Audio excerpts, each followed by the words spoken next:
కుంభం వారికి కనుక చూసుకున్నట్లయితే ప్రస్తుతం మీకు గురువు 6లోకి జూన్ 2 నుంచి వచ్చాడు. కానీ జూన్ 8వ తేదీ నుంచి శుక్రుడు కూడా వచ్చి చేరుతున్నాడు. ఎప్పుడైతే శుక్రుడు కూడా వచ్చి జూన్ 8వ తేదీ నుంచి ఈ గురు శుక్రులు ఇద్దరు కూడా 6వ భావంలో ఉంటారో ఇది ఇచ్చేటువంటి రిజల్ట్ ఏమిటి అని చెప్పి చూసుకున్నట్లయితే ఇక్కడ ఒకటే గుర్తుపెట్టుకోండి. ఈ శుక్ర గురువుల యొక్క ప్రభావం మీకు 6లో ఉన్నందుకు చాలామంది భయపడుతుంటారమ్మో 6లో ఉన్నారండి ఏమిటని. దానికి ఏ జాగ్రత్త తీసుకోవాలో కూడా చెప్తాను. అదేవిధంగా మిగతా గ్రహాల యొక్క ప్రభావం ఎలా ఉండబోతుంది అనేటువంటి విషయాలు కూడా చెప్తుంది. నేనైనప్పటికీ చెప్పిస్తుంది సాక్షాత్ లలిత అమ్మవారిగా భావిస్తూ ఆ లలితాంబిక అమ్మవారి యొక్క అనుగ్రహం మీకు పరిపూర్ణంగా కలగాలని మనస్ఫూర్తిగా కోరుకుంటూ, ఇక్కడ 6వ భావం అనేటువంటి అప్పులు అంటే రుణలాభం ఉంటుంది. ఇక్కడ రుణాల కోసం ప్రయత్నం చేస్తున్నాం. రుణాలు లభించడం కూడా గొప్ప యోగమే. ఎందుకంటే మనం ఒక ఫ్యాక్టరీ పెట్టాలి, లేదా ఒక బిజినెస్ స్టార్ట్ చేయాలి, లేదా ఒక పెళ్లి చేయాలనుకుంటున్నారు, రుణం కావాలిగా. అలా రుణ యోగాన్ని ఇస్తుంది. అలానే మనకి చూడండి 10 లక్షలు అవసరం ఉన్నాయి. బ్యాంక్ వాడు ఏం చేస్తారు, సార్ మీకు 15 lakhs వరకు ఎలిజిబిలిటీ ఉందండి, 25 lakhs వరకు ఎలిజిబిలిటీ తీసేసుకోండి అంటాడు.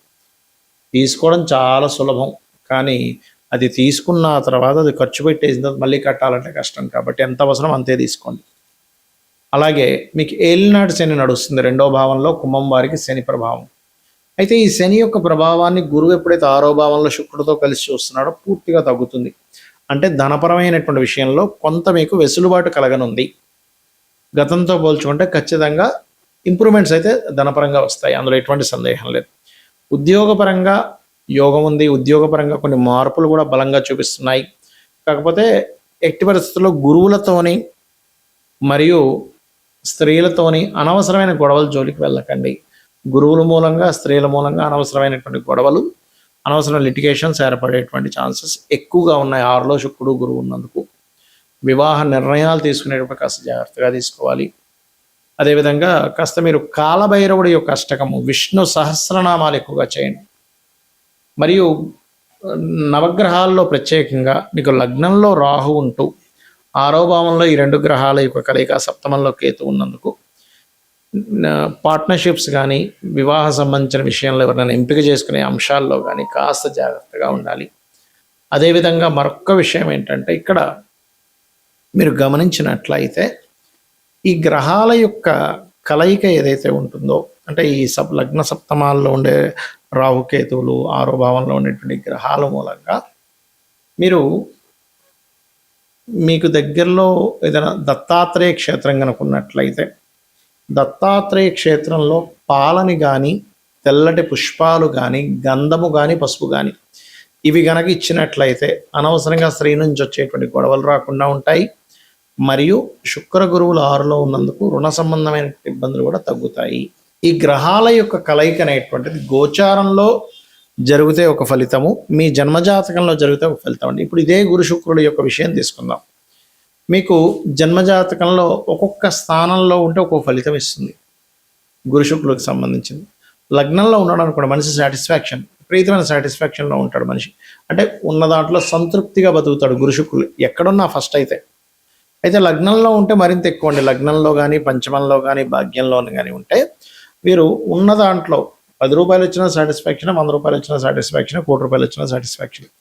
కోట్లు సంపాదించే వ్యక్తి కూడా ఒక్కసారిగా డౌన్ఫాల్ అయిపోయి నెలకి ఒక 15,000, 10,000 రూపాయలు జాబ్ చేస్తారు, అప్పుడు కూడా సాటిస్ఫాక్షనే ఉంటాడు. ఈ గ్రహాల యొక్క కలయిక అంత గొప్పది, గుర్తుపెట్టుకోండి. కానీ ఇదే గురు శుక్రుడు 2వ భావంలో ఉన్నాడు అనుకోండి, వీళ్ళు ఎక్కువగా టీచింగు, ట్రైనింగ్, ఫ్యాషన్ రిలేటెడ్ ఇట్లాంటి వాటిల్లో వీళ్ళు వెతుక్కోవాలి.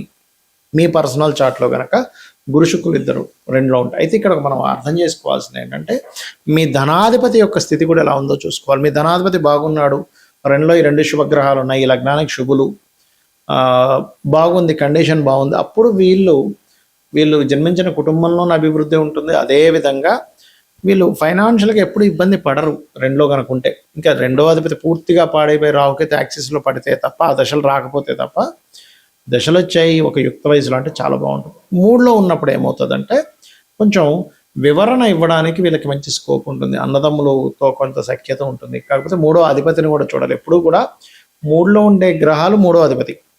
దీనివల్ల ఏంటంటే సామరస్యంగా ఏదైనా సరే చాలా నీట్గా మాట్లాడుకొని సెట్ చేసుకోవడానికి బాగుంటుంది ఈ కాంబినేషన్. 4లో ఉన్నప్పుడు మీరు ఇన్వెస్ట్మెంట్స్ చేయడం అనేటువంటిది ఎక్కువ ప్రాపర్టీస్ మీద చేయాలి, విద్య మీద చేయాలి.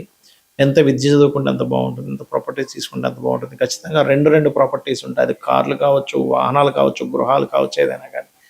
పంచమంలో ఉన్నప్పుడు మంచి శుభమైనటువంటి ఫలితాలు, అంటే మంచి సంతానం కలిగిస్తుంది. 6లో ఉన్నప్పుడు మాత్రం గురువులతోని, స్త్రీలతోని శత్రుత్వాన్ని ఇస్తుంది. కాకపోతే ఇది కూడా కొంతవరకు ధన యోగాన్ని ఇస్తుంది.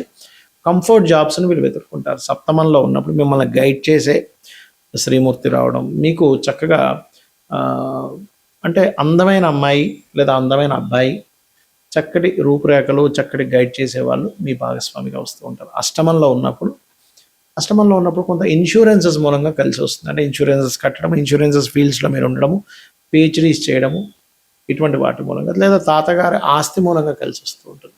అయితే ఇక్కడ ఒకటే గుర్తుపెట్టుకోండి, ఆ అధిపతి కూడా ఎలా ఉన్నాడో చూడాలి. భాగ్యంలో ఉంటే దేవత అనుగ్రహం అధికంగా ఉంటుంది. దశమ స్థానంలో ఉంటే teaching, training, fashion related, financial రంగాల్లో మీరు కనుక ఉన్నట్లయితే చాలా బాగుంటుంది. లాభంలో ఉన్నప్పుడు ఇటువంటి రంగాల్లోనే వ్యాపార రంగాల్లో బాగుంటుంది. ఫ్యాషన్ కానీ, ట్రైనింగ్స్ కానీ, టీచింగ్ కానీ, ఇట్లాంటి విషయాల్లో 12వ భావంలో కనుక ఉన్నట్లయితే ఇక్కడ ఇది కొంతవరకు మ్యారిటల్ లైఫ్ విషయంలో ఇక్కడ 12వ అధిపతిని కూడా పరిశీలన చేయాలి. లేనట్లయితే ఒక్కొక్కసారి ఇది ఏమవుతుందంటే 2 వివాహాల యోగాన్ని కూడా ఇస్తుంది. ఇలాగా 2 గ్రహాల కలయిక ఒక యోగాన్ని క్రియేట్ చేస్తుంది, గుర్తుపెట్టుకోండి. ఆ యోగము శుభంగా ఉందా, ఇబ్బందిగా ఉందా, 2 గ్రహాల కలయిక. ఎందుకంటే ఇప్పుడు మనం అంటే గురు శుక్రులు మాట్లాడుకున్నాం. అదే కుజరాహువులు మంచిది కాదు, శనికేతువులు మంచిది కాదు, రవిరాహు మంచిది కాదు.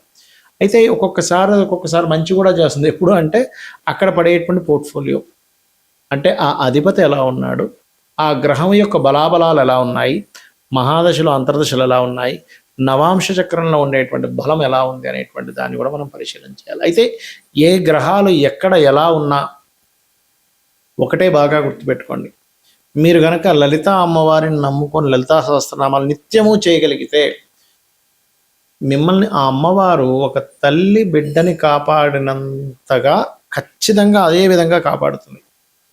చూడండి, మనం ఈ విశ్వంలో ఉన్న ప్రతి జీవరాశిని చూస్తూ ఉంటాం. ఆ ప్రతి జీవరాశిలో కూడా చూడండి, కోడి ఉంది, తన పిల్లలంతా జాగ్రత్తగా కాపాడుతుంది, గద్దెత్తి వెళ్ళిపోకుండా.